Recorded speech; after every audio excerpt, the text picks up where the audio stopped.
Live from Fargo and serving you on TV, online, and on the go. This is Valley News Live at 5. This is body camera footage taken just moments before a University of Cincinnati police officer pulled his gun, then shot and killed a driver. Thanks for joining us tonight. The police officer charged with murder made his first court appearance today. That video footage is being used during court proceedings as evidence. In fact, the use of body cameras is becoming more common among law enforcement agencies. Agencies here in the Valley are considering their use.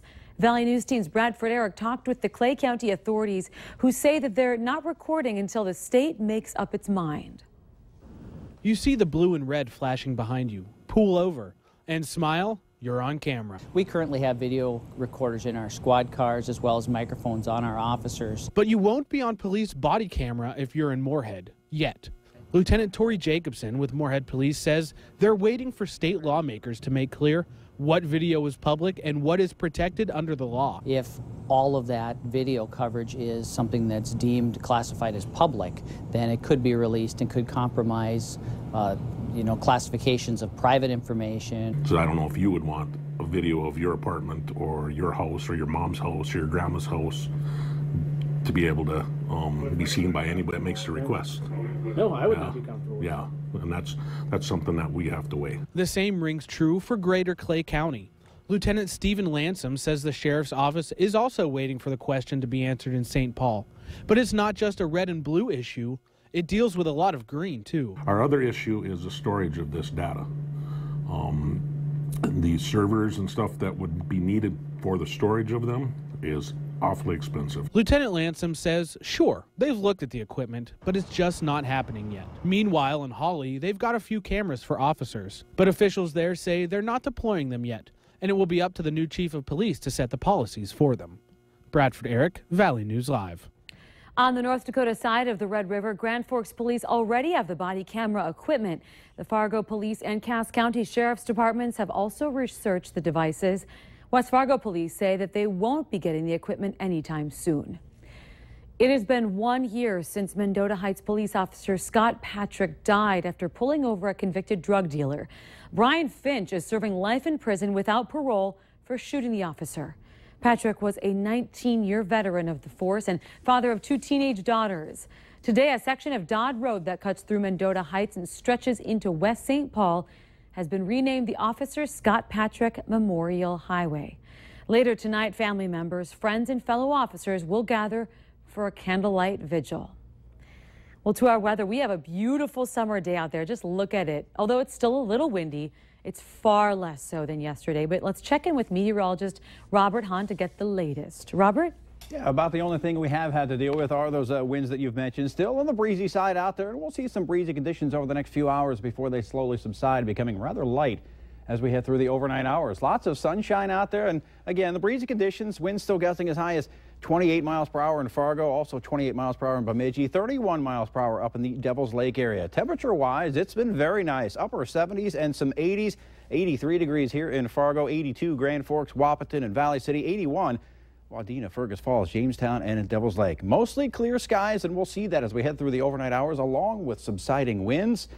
And over the next few hours, we will see maybe an isolated shower in far northern Minnesota. Lake of the Woods County, you have the best shot of seeing an isolated sprinkle, but the vast majority of us will stay dry. Here in Fargo, though, it will be definitely dry, albeit a bit breezy as we head through the rest of the evening. 81 at 7 o'clock, into the upper 70s by 8, mid-70s by 9. A mild night overnight tonight. Tomorrow, well, breezes once again, but we've also got lots of sunshine. Weekend is right ahead. We'll let you know what to expect coming up in just a few minutes. It looks pretty nice out there. Oh, yeah. All right. Thank you, Robert. A man wanted on a warrant out of New Mexico was arrested in West Fargo for an alleged sexual assault. A woman told police that Miss Cindy Christopher Paca, who she only knew as Christopher, assaulted her, knocked her unconscious, and then sexually assaulted her. The alleged assault happened on 6th Street East in West Fargo on Saturday. Police were able to track Paca down, and he's now under arrest. The sexual assault investigation is ongoing. Now, if there's an issue in your community that you want uncovered, call our whistleblower hotline at 701-237-6576. Leave your tip and a member of our investigative team will get on the case and go to work exposing the truth. A water system collaboration between West Fargo and Fargo is getting funding. Yesterday, the State Water Commission approved a $6.8 million grant for the Fargo Water System Regionalization Improvement Project. The project helps provide West Fargo with a more reliable long-term water supply. The grant follows the July 6th decision by West Fargo city officials to contract with Fargo for water. Well, a longtime store in downtown Fargo is closing its doors. Tomorrow is Metro Drug's last day. The owner decided to close the store because it wasn't getting enough traffic. Sign on the door explains that what will happen with people's prescriptions, saying all prescription records will be transferred to medical pharmacy at the professional building just a few blocks south at 100 South 4th Street. Metro Drug will keep phones active to help customers transfer prescriptions to wherever they would like them. Now, Metro Drug has been open since the 1980s. Churches United for the Homeless is not giving up on building a multi-million-dollar apartment complex aimed at homeless families.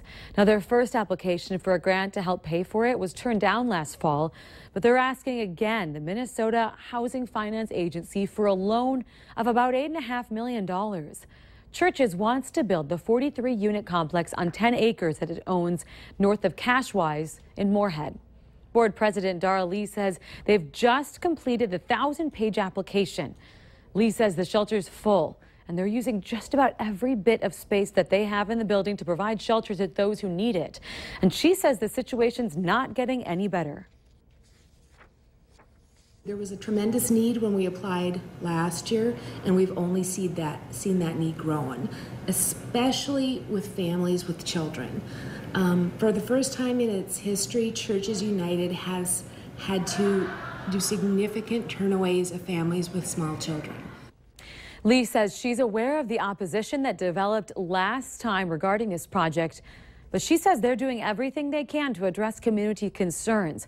They'll find out in October if they get the loan. The North Dakota Department of Emergency Services announced the launch of a new statewide vulnerable population registry called the ND Special Needs Registry. The North Dakota Department of Emergency Services, along with First Link, maintain the registry and say it's intended to provide first responders with the information to plan for and respond to disasters. NDDES says residents with disabilities or significant health issues who are self-sufficient under normal circumstances may have difficulties during disasters. All the personal information in the database is confidential and will not be shared with the public. For more information, head to valleynewslive.com and click on this story. A tasty treat today can also help kids in need. Today is Miracle Treat Day, where Dairy Queens will donate $1 or more for every Blizzard sold. Every year, more than 61,000 kids from North Dakota, northwestern Minnesota, and northern South Dakota receive help from Children's Miracle Network at Sanford Children's. Last year, more than $92,000 was raised just in our area for Children's Miracle Network. You know, we have families all over the state that will contact me and like, when's the next Miracle Treat Day? So I think it's just really gotten to be an event that really sells itself, and you really can't beat it. You know, treat yourself and then you help the kids at the same time. And just so you know, the #1 Blizzard flavor in the United States is Oreo.